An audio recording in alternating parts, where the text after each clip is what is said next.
স্ত্রীর যে বর দেওয়া স্বামীর জীবন ধ্বংস হয়ে যাবে। প্রিয় ভাই ও বন্ধুরা, মনে রাখবেন, আপনার ওয়াইফটা কিন্তু আপনার বাড়ি ভরণ পোষণের আশায় আসে নাই, শুধু খাবারের অভাবে পড়ে আপনার বাড়ি আসে নাই।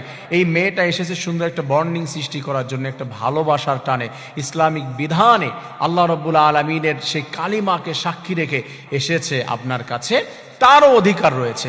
তার অন্তর থেকে যদি একবার একটা বদদোয়া বের হয়, আপনার জীবন ধ্বংস হয়ে যাবে, তছনছ হয়ে যাবে। একটা স্ত্রীকে যদি, অনেকে আছে স্ত্রীকে চাকরানির মতো মনে করে, অনেকে আছে স্ত্রীকে মনে করে যে কাজের লোক, দূর, ওর কি মূল্য আছে, ও পড়াশোনা জানে না, ওর পরিবার ছোট, ওই স্ত্রী ওর পায়ের নিচে থাকবে। না রে ভাই, স্ত্রী পায়ের নিচে থাকবে কেন? ও তো বানানো আপনার কলিজার হাড্ডি দিয়ে।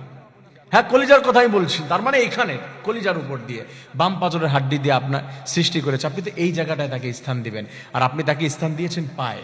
পায়ে স্থান দেওয়ার কারণে মনে রাখবেন, আপনার তারপর যদি জুলুম হয়ে যায়, তারপর যদি কোনো বিষয়ের আপনার অত্যাচার হয়ে যায়, তার অধিকার যদি নষ্ট করেন, আপনি আপনার যে অধিকারগুলো আল্লাহ তাআলা দিয়েছে তাকে কবুল বলার পরেই আপনি যদি সেইগুলো নষ্ট করেন, আল্লাহ তাআলা কি জানিয়ে দিয়েছে?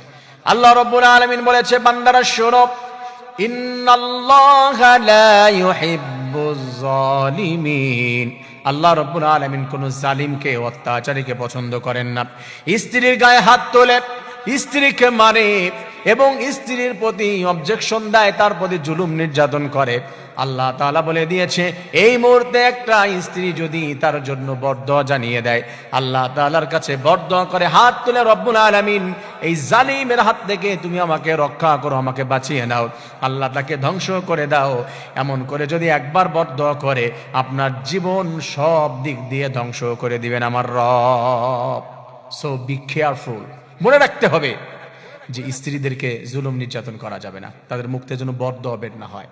এবং মা বোনদেরকে বলছি, আপনি এই কথা শুনে ব্ল্যাকমেল করবেন যে শুনেছো, তুমি আমাকে কিছু বলতে পারবে না, কিছু করতে পারবে না, এমনটি নয়। আপনার হাজবেন্ড কি ওই ফিরাউনের থেকে খারাপ? ফিরাউনের স্ত্রী কি বলেছিল? ওয়ানাজ্জিনি মিন ফিরআউন ওয়া আমালিহি ওয়ানাজ্জিনি মিনাল কওমিজ জালিমিন। আল্লাহ, তুমি ফিরাউনের হাত থেকে আমাকে রক্ষা করো। একটি বারের জন্য যে জুলুম নির্যাতন করেছিল আসিয়ার উপরে, একবারও বলে নাই যে আল্লাহ তুমি ফিরাউনকে ধ্বংস করে দাও। ফিরাউনের মতো মানুষকে ধ্বংসের বরদোয়া করে নাই তার ওয়াইফ। আপনি বরদোয়া করবেন কেন? আপনি দোয়া করেন, আল্লাহ তাআলার কাছে দোয়া করেছিল, আল্লাহ রাব্বুল আলামিন তাকে সেভ করে নিয়েছিল। আপনিও দোয়া করেন আপনার হাজবেন্ডের পরিবর্তনের জন্য। আল্লাহ তাআলা বলেছে, কোন স্ত্রী যদি হাজবেন্ডের পরিবর্তনের জন্য আমার কাছে দোয়া করে, আমি আল্লাহ রাব্বুল আলামিন তার দোয়া কবুল করে নেই এবং তার হাজবেন্ডকে আমি আল্লাহ রাব্বুল আলামিন পরিবর্তন করে দেই। সুবহানাল্লাহ। প্রিয় মা ও বোনেরা, আপনার কোনো হাজবেন্ড যদি, কারো হাজবেন্ড যদি এরকম থাকে, বেশি বেশি আল্লাহ তাআলার কাছে দোয়া করুন, আল্লাহ তাআলার কাছে বলুন, বদদোয়া না করে আল্লাহ তাআলা পরিবর্তন করে দিবে, চেঞ্জ করে দিবে। আল্লাহ তাআলা সবাইকে সুন্দর জান্নাতি পরিবার গঠন করে বিদায় নেওয়ার তৌফিক দান করুন। আমিন।